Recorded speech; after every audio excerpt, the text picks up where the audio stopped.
नमस्कार, मैं हूं आपके साथ अनुराग मुस्कान।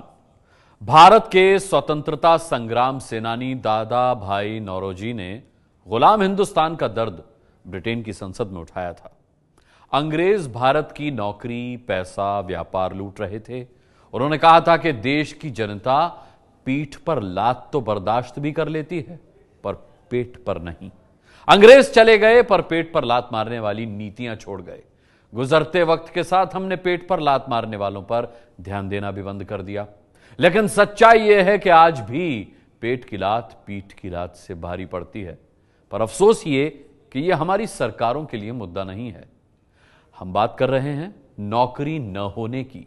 जैसे लोहे का स्वाद लोहार नहीं, घोड़ा जानता है ना, क्योंकि उसको संभालने वाली लगाम में लोहा होता है, वैसे ही नौकरी न होने का दर्द भी बेनौकरी आदमी ही समझ सकता है।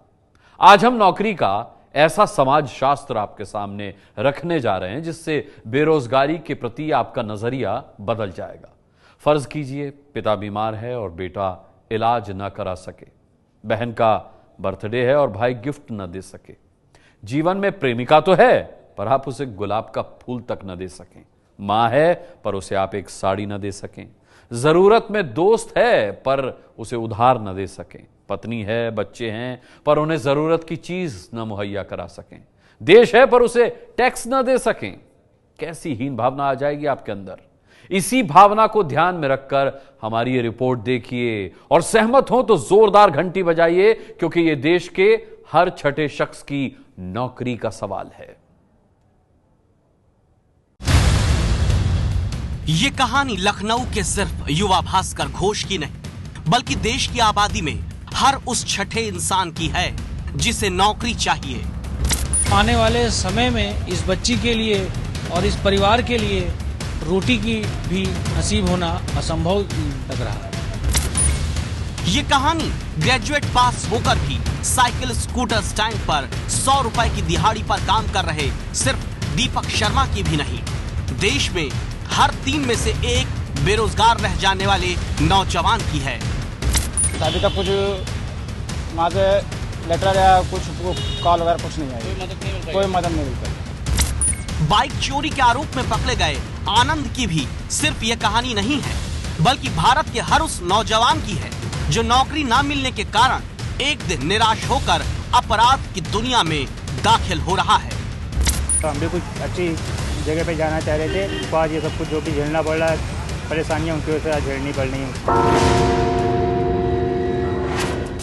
तो क्या कहा जाए, ये कहानी भारत एक युवा लेकिन बेरोजगार देश की है, जहां सरकारें रोजगार के सपने और बेरोजगारी भत्ता का लालच देकर के सत्ता तो हासिल कर लेती हैं, लेकिन नौजवानों को रोजगार दिलाने के नाम पर एक लचर, बीमार और दिशाहीन नीतियों के ढांचे के सामने छोड़ करके अपना पल्ला झाड़ लेती हैं और बेरोजगारी की वो बीमारी न सिर्फ एक नौजवान को बल्कि पूरे परिवार को तोड़ती है। ऐसा हम क्यों कह रहे हैं, ये समझने के लिए मिलिए लखनऊ में रहने वाले घोष परिवार से। घर में बुजुर्ग और बीमार माता पिता हैं, ग्रेजुएट बेटा भास्कर है, एमएड पास बहू ज्योति है, एक छोटी सी बच्ची है। बुजुर्ग पिता की आंखें बेटे को एक दिन नौकरी पर जाते देखने का सपना ही संजोते रह गईं। तो बेटे की आंखों में पिता के लिए कुछ अपने दम पर करने का सपना दम तोड़ रहा है, क्योंकि यह परिवार सरकार की उंघाई लेती नीतियों के कारण बेरोजगारी का शिकार है। भास्कर और ज्योति ने 5 साल पहले लखनऊ के रोजगार दफ्तर में रजिस्ट्रेशन कराया था, लेकिन 5 साल बाद भी सरकार इन दोनों के लिए न कोई नौकरी खोज पाई, न सरकारी रोजगार दफ्तर से किसी नौकरी के बारे में कोई जानकारी आई। नहीं, अभी तक तो वहाँ से कोई जवाब नहीं आया है, ना कोई मैसेज आया है। जॉब के लिए कराया था, तो अभी तक तो कोई ऐसा कुछ नहीं आया। हो सकता वहाँ पे ऐसे कुछ वांट्स ना आई हो, हमारे जो एजुकेशन के हिसाब से हो, इस वजह से वहाँ से कोई हमें जवाब ही नहीं मिला अभी तक। बुजुर्ग पिता की पेंशन पर फिलहाल बेरोजगारी से त्रस्त इस परिवार की जिंदगी किसी तरह सरक रही है। डर है कि जल्दी नौकरी नहीं मिली तो बेरोजगारी इस पूरे परिवार को तोड़ सकती है।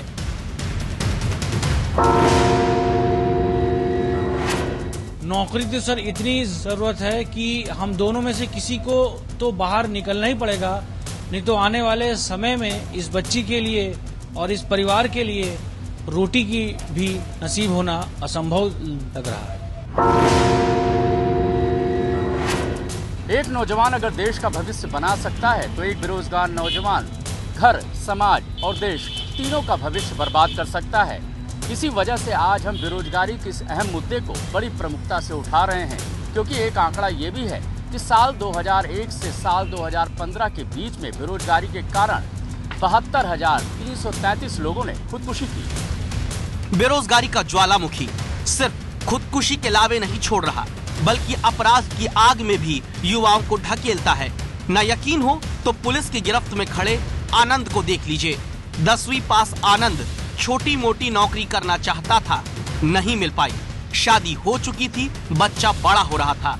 घर के दबाव और बेरोजगारी के दंश ने ऐसा जाल बिछाया कि अपराध के दलदल में आनंद फंस गया।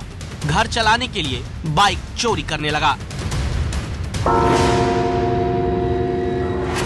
आगे बढ़ना चाहते थे, आगे कुछ मतलब हम भी कुछ अच्छी जगह पे जाना चाह रहे थे, लेकिन जो है दिक्कतों की वजह से घर वाले भी कुछ दबाव देते रहे और कुछ हमारे अंदर भी और फैमिली का भी कुछ दबाव कि घर की ज़रूरतें पूरी करनी है। उसकी वजह से फिर जो है हम आगे बढ़ नहीं पाए और इन सब चीज़ों में आगे आते चले गए और उसकी वजह से हमको आज ये सब कुछ जो भी झेलना पड़ रहा है, परेशानियाँ उनकी वजह से आज झेलनी पड़ रही हैं हमको। बेरोजगारी की लाचारी कितनी बड़ी है अब ये देखिए। 2011 की जनगणना के मुताबिक भारत में जिनके पास कोई काम नहीं, उनकी तादाद 6 करोड़ 7 लाख है और जिनके पास कोई सुनिश्चित काम नहीं, उनकी तादाद 5 करोड़ 85 लाख। कुल मिलाकर करीब 12 करोड़ लोग देश में ऐसे हैं जिनके पास रोजगार नहीं है। आशंका है कि अगले 3 साल में देश में बेरोजगारों की संख्या 13 करोड़ 89 लाख पहुंच सकती है।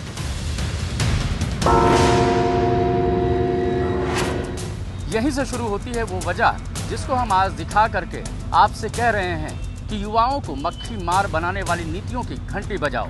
देश में 997 सरकारी दफ्तर हैं। नौकरी की तलाश करने वाले देश के युवा इसमें अपना रजिस्ट्रेशन कराते हैं, लेकिन नौकरी दिलाने के नाम पर 997 सरकारी दफ्तर कैसे सफेद हाथी साबित हो रहे हैं, ये हम आपको उत्तर प्रदेश की हालत से समझाएंगे।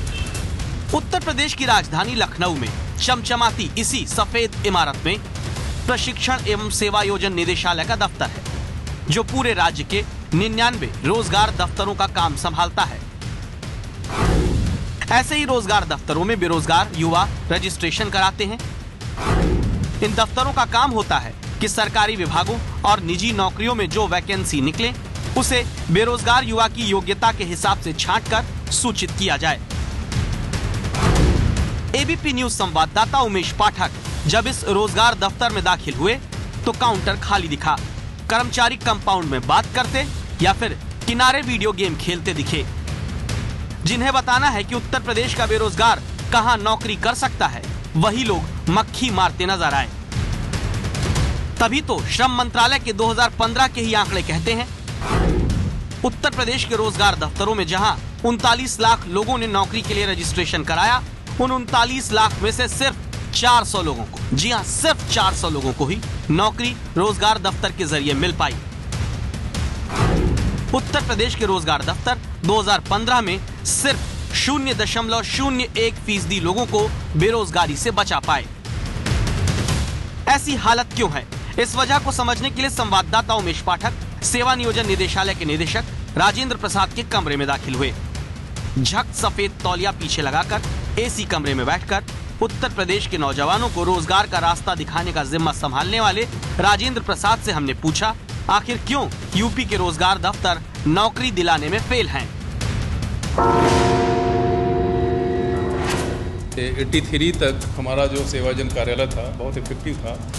उसके कारण ये थे कि सिर्फ लोक सेवाओं की परीक्षाओं को छोड़ करके बाकी सारी जितनी वैकेंसीज होती थी विभिन्न विभागों के सेवा आयोजन के माध्यम से जो हमारे परीक्षित किए जाते थे, उन्हीं में चयनित किए जाते थे।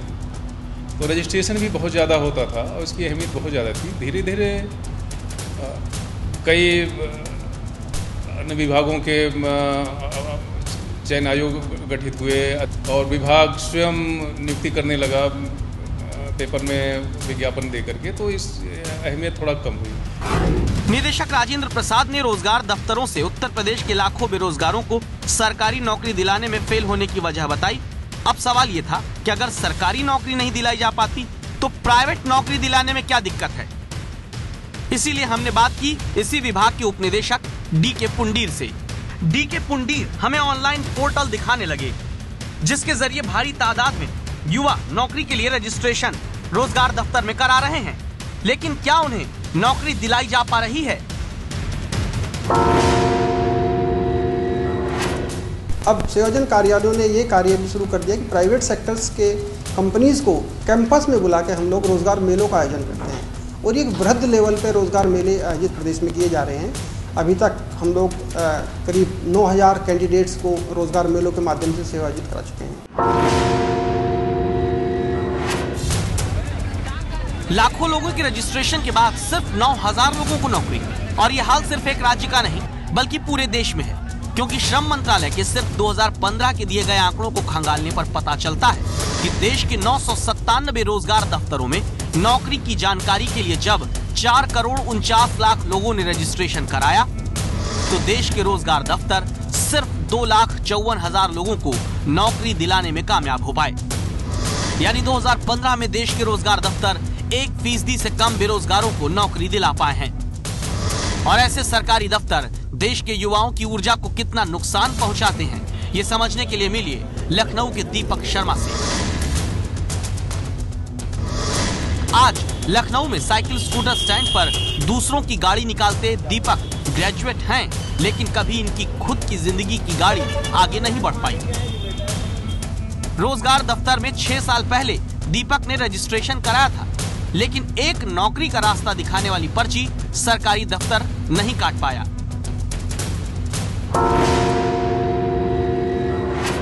करीब 2001 में कराया था, अभी तक कुछ वहाँ से लेटर या कुछ कॉल वगैरह कुछ नहीं आई, कोई मदद नहीं मिल पाई। क्या बात, आदमी जाए दौड़े रुपए, उसके बाद जो है टाइम बर्बाद करे, पैसा भी बर्बाद करे और कुछ फायदा नहीं मिल रहा तो बंद कर देना चाहिए, कोई लाभ नहीं उससे। तो क्या देश में नौकरी का जरिया बताने के लिए खड़े किए गए सरकारी दफ्तर सिर्फ सफेद हाथी साबित हो रहे हैं? इसे उत्तर प्रदेश के उदाहरण से ही समझ लीजिए।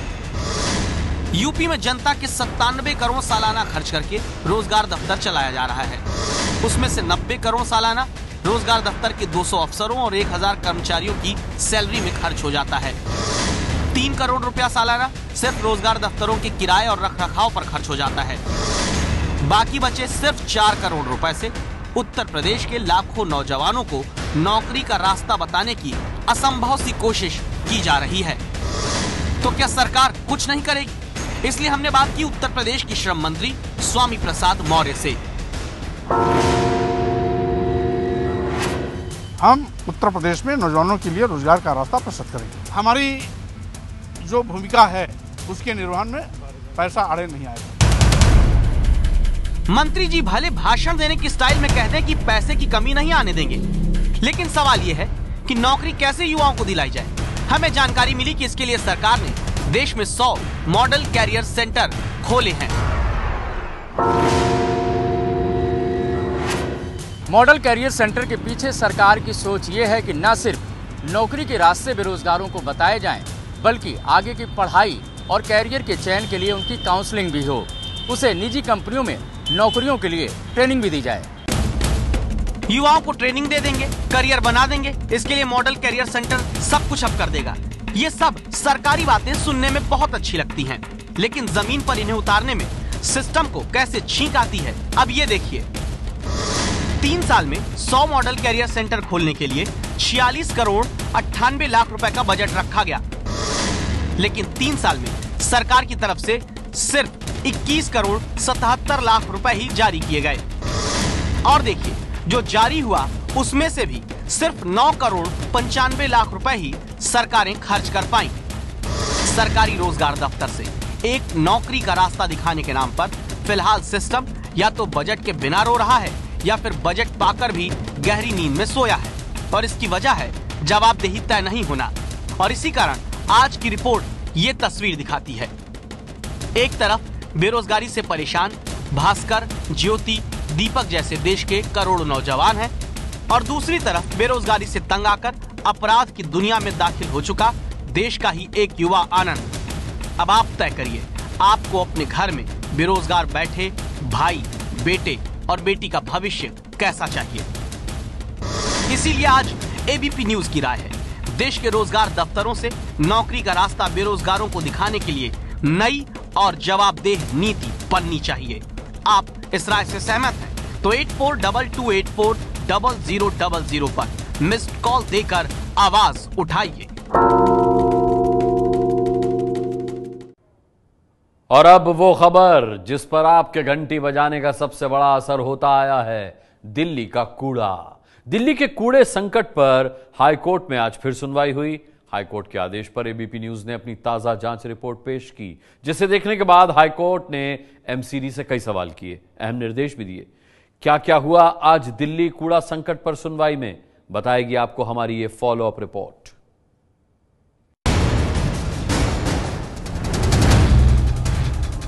दिल्ली को कूड़े से आखिर निजात क्यों नहीं मिल पा रही? क्यों दिल्ली के लोग गंदगी में जीने को मजबूर हैं?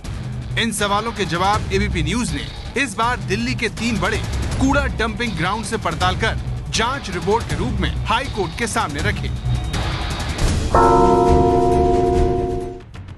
बताया कि भलसवा, गाजीपुर और ओखला डंपिंग ग्राउंड की कूड़ा रखने की क्षमता तो काफी पहले ही खत्म हो चुकी है, फिर भी रोजाना लगातार कूड़ा यहाँ डाला जा रहा है, जो दिल्ली के लिए बड़ा खतरा बनता जा रहा है।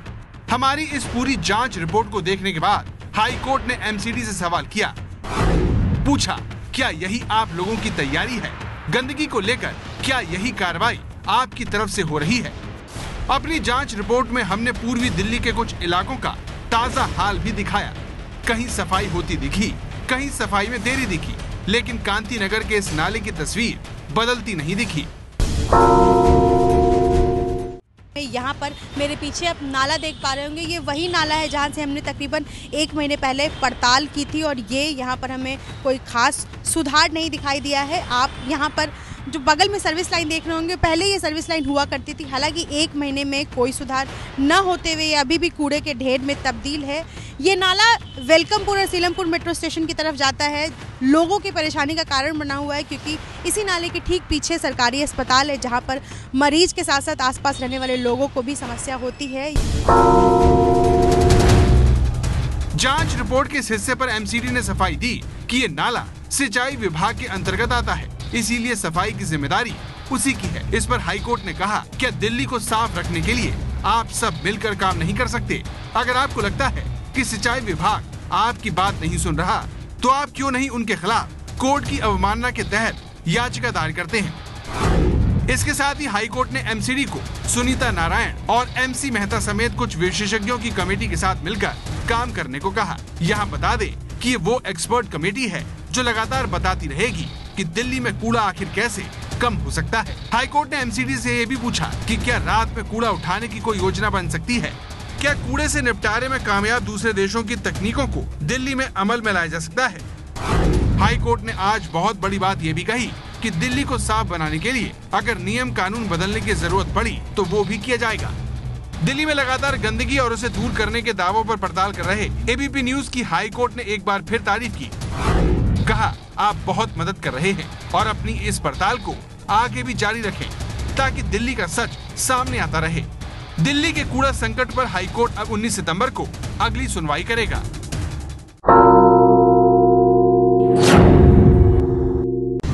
5 साल में एक बार नहीं, राष्ट्र निर्माण में रोज करो मतदान, घंटी बजाओ। कल देश में महंगे प्याज पर हमने बड़ी रिपोर्ट दिखाई थी। मध्य प्रदेश की शिवराज सरकार की चौपट नीति के खिलाफ घंटी बजाई थी, जिसकी वजह से प्याज के दामों में आग लगी। देश की जनता ने ढेरों वीडियो संदेश भेजकर इस मुद्दे पर अपनी बात रखी है। वारे नीति बनाने वालों, आपकी वजह से टमाटर ने तो कभी वफा नहीं किया। आज तो प्याज भी बेवफा हो गया। किसान इतनी मेहनत करके खेती को मुनाफे की ओर ले जाना चाहता है, लेकिन यहाँ उनकी मेहनत को इस तरह से बर्बाद किया जा रहा है, यह बहुत गलत है। एबीपी न्यूज का जो घंटी बजाओ प्रोग्राम है, ये बहुत ही अच्छा प्रोग्राम है और जो मध्य प्रदेश में प्याज की बर्बादी का मुद्दा दिखाया बहुत ही अच्छा था। इसके बारे में वहाँ के नेता अफसर जिन्होंने जनता के पैसे की बर्बादी करी है, इसका जवाब देना चाहिए। हमें कोई बताए कि शिवराज सरकार ने कोई ऐसा फैसला लिया है जिससे ज्यादा से ज्यादा लोगों का भला हुआ हो। 8422840000 पर मिस्ड कॉल देकर आप भी हमें अपना वीडियो संदेश भेज सकते हैं। ये है एबीपी न्यूज, आपको रखे आगे।